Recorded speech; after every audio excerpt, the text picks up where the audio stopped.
भाई मुस्लिम अब अशिक्षित नहीं है, आप उनको बेवकूफ नहीं समझिए। वो अपने यहाँ मस्जिद में बैठकर भी डिसाइड कर लेते हैं कि कौन वोट कटवा है और कौन जीतने वाला है। वोट जीतने वाले के साथ हम ना जाते हैं, और राजद के साथ तो उनका बनता ही है, और बनने का कारण भी आप देखिए, दूसरे ने दिया भी क्या है उनको।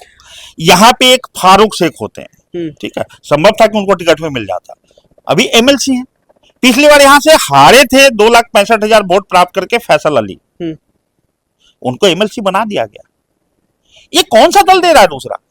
तो इस बार लोकसभा जिसमें 18% की हिस्सेदारी है मुस्लिम समाज की, कहाँ न्याय किया गया है लोकसभा चुनाव में इस बार? नहीं, न्याय का देखिए, जातीय जनगणना के बाद कहा गया था कि जिसकी जितनी संख्या भारी उतनी उसकी हिस्सेदारी कहाँ मिली है? बिल्कुल, हिस्सेदारी कहाँ मिली है ये बात आप कह सकते हैं। आरजेडी ने क्या न्याय किया हिना साहब के साथ? मैं कहता हूं शहाबुद्दीन साहब के पीठ पर लालू यादव नहीं होते तो शहाबुद्दीन जी के नाम के पीछे शायद छोटा साहब लगता, बड़ा साहब नहीं लगता। और भविष्य में हिना साहब के लिए भी अगर कोई व्यवस्था बनेगी तो उसमें कहीं ना कहीं मुझे लगता है राजादी, क्योंकि भाजपा में तो कोई गुंजाइश है नहीं, नीतीश जी का कोई भरोसा नहीं है, कब है वो खुद ही भरोसा नहीं कब तक है उनकी पार्टी। तो ऐसे में तो एक ही विकल्प है हिना साहब के पास और पूरे मुसलमान वोटर के साथ। संजय संघर्ष सिंह है हमारे साथ, लगातार रितु जायसवाल जी के समर्थन में क्षेत्र भ्रमण कर रहे हैं, अपनी दाढ़ी से ये पहचाने जाते हैं शिवहर लोकसभा क्षेत्र में, और आज इनसे चर्चा होगी। इस बार शिवहर लोकसभा का क्षेत्र का माहौल बहुत ही असमंजस भरा माहौल है, और सबसे बड़ा असमंजस है मुस्लिम वर्ग के लोगों के लिए, मुस्लिम मतदाताओं के लिए।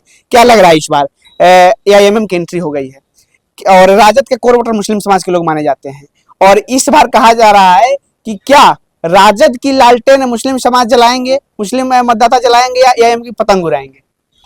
देखिए, असमंजस की कहीं कोई स्थिति नहीं है।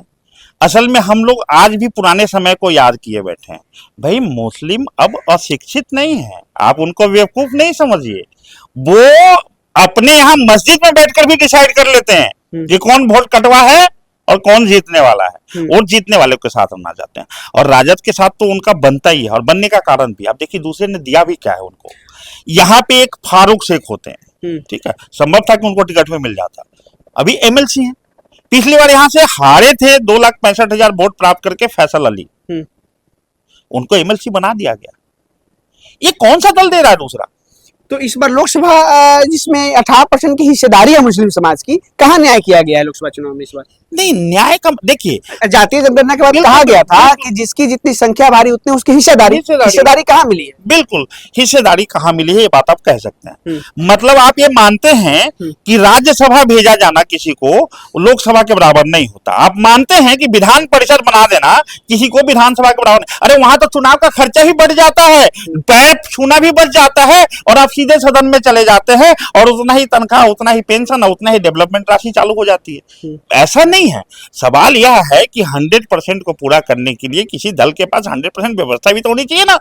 अब दल ही गठबंधन में आ जाता है। अब मान लीजिए गठबंधन में आ गए, सानी जी को मिला नहीं मिला, मिला ना जी।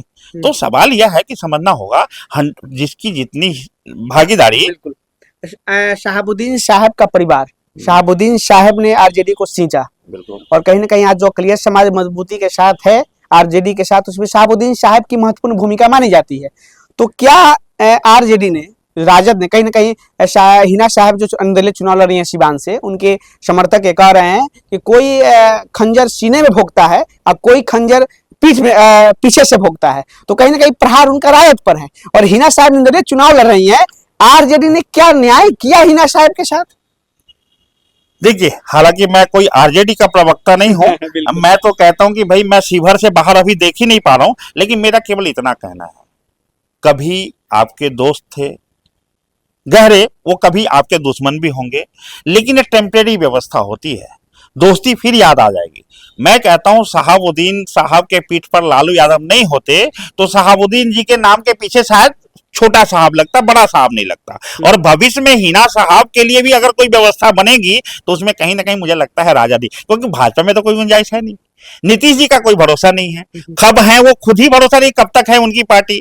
तो ऐसे में तो एक ही विकल्प है हिना साहब के पास और पूरे मुसलमान वोटर के साथ कि भाई आपका तो कोई सुनेगा तो आरजेडी ही सुनेगा, और एआईएमएम इस बार कहीं ना कहीं शिवहर से अपनी प्रत्याशी राणा रंजीत सिंह पूर्व सांसद सीताराम सिंह जी के पुत्र को उतारी है। लगातार वो डंके की चोट से अपनी बात को कह रहे हैं कि हम शिवहर के बेटा हैं और शिवहर के बेटा को ही सांसद बनाएगी शिवहर की जनता। शिवहर की जनता एक क्रांतिकारी फैसला लेगी। वैसे एआईएमएम के साथ है, उनका कहना है कि पूरा मुस्लिम समाज का वोट मेरे साथ है, राजपूत समाज के 70% वोटर मेरे साथ है और कहीं ना कहीं सभी समाज का हमारा देखिए, अगर राजपूत समाज के 70% वोटर उनके साथ हैं तो इस बात की चिंता आनंद मोहन जी को ज्यादा करनी चाहिए। लोकतंत्र में सबको चुनाव लड़ने का हक है। मेरी बात होती है रंजीत जी से, अच्छे मित्र हैं हमारे और वो अपनी धरती को तलाश रहे हैं, क्योंकि देखिए पिताजी के बाद भाई एक भाई अगर मिनिस्टर बन जाता है सहकारिता तक और बाकी 2 बच्चों का भाई पैतृक संपत्ति में हक सबका बनता है, वो चाहे राजनीतिक रसूख हो या संपत्ति हो, तो वो भी अपनी धरती तलाश रहे हैं। कुछ दिन पहले तक जन स्वराज के पीछे थे, वो तो प्रधान ने अचानक निर्णय कर दिया कि भाई लोकसभा चुनाव लड़ना ही नहीं है, हमको तो राज्य में बनाना है पार्टी और आगे लड़ना है। तो वो कहीं जमीन तलाश रहे, ऐसे में उनको लगा कि भाई यही लेके आ जाते हैं, कहीं कोई ना कोई तो होना चाहिए। अब कल को कोई कुछ और लेके आ जाएगा, कोई कुछ और लेके आएगा, अब शिवहर सबको कितना एंटरटेन कर पाएगी वो अलग बात है। चलिए बहुत बहुत धन्यवाद। संजय संघर्ष सिंह जी थे हमारे साथ। ऋतु जायसवाल जी के कट्टर समर्थक हैं, कट्टर कह सकते हैं, और इस बार एआईएमएम की एंट्री हो गई है। इसी मुद्दे पे इनसे बातचीत हुई। आपने वीडियो को अच्छे से देखा होगा और बताइएगा जरूर कि मुस्लिम मतदाता की क्या सोच रहे हैं इस बार और किसे देंगे मौका, क्या जलाएंगे लालटेन या उड़ाएंगे एआईएमएम की पतंग। बहुत बहुत धन्यवाद।